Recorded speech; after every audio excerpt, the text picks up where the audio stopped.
Having covered Israel's legal rights in the West Bank, we are now going to focus on the peace process. Many suggest that Israel's presence in the West Bank, what some people call the occupation, is the cause of Palestinian hostility towards Israel, and the reason there is no peace. But is that really true? If Israel's presence is the cause of the conflict, then it follows that there was no conflict before 1967, when Israel was not in the West Bank, right? Let's look at the facts. The PLO, the Palestinian Liberation Organization, was created in 1964, when the entire West Bank and Gaza was in Arab hands. Why create the PLO in 1964, when Israel has no presence in the West Bank and Gaza? What Palestine were they liberating? The PLO emblem gives us the answer. The PLO was created to remove by force the entire state of Israel from the map of the Middle East, a goal clearly stated in their charter. This goal was not new. The PLO was continuing a long Arab history of saying no. No to the national self-determination of the Jewish people. No to recognizing the Jewish ancestral homeland. Let's take a look at the history.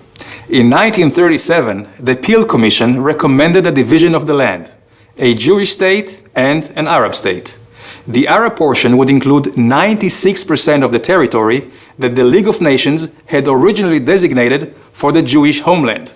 This included far more than just the West Bank.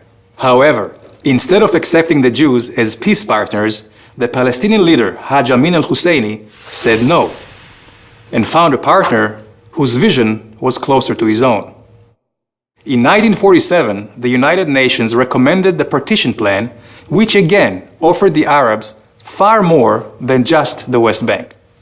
The Jews said yes. The Arab leaders again said no, and launched a war of extermination. Israel won that war, established the state, but did not know a day of peace, despite the fact that its Arab neighbors held the entire West Bank.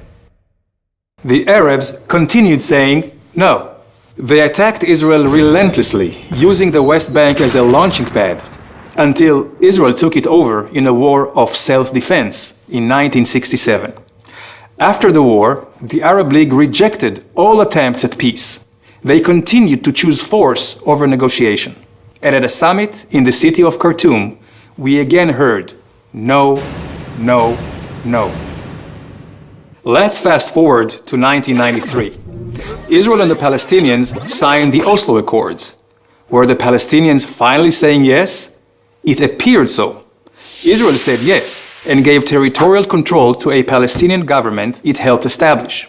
But despite signing agreements, the Palestinian actions said no. During the next 5 years, Israel saw a significant increase in terrorist attacks, which killed hundreds of Israelis. In 1996, Yasser Arafat, the Palestinian leader, declares, "We plan to eliminate the state of Israel and establish a purely Palestinian state." But Israel did not give up saying yes.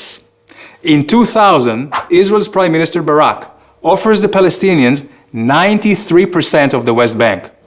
Again, the answer is no, together with increased terror. In 2005, Israel withdraws from the Gaza Strip, uprooting 8,500 Israeli citizens, hoping to advance peace. The Palestinians again say no.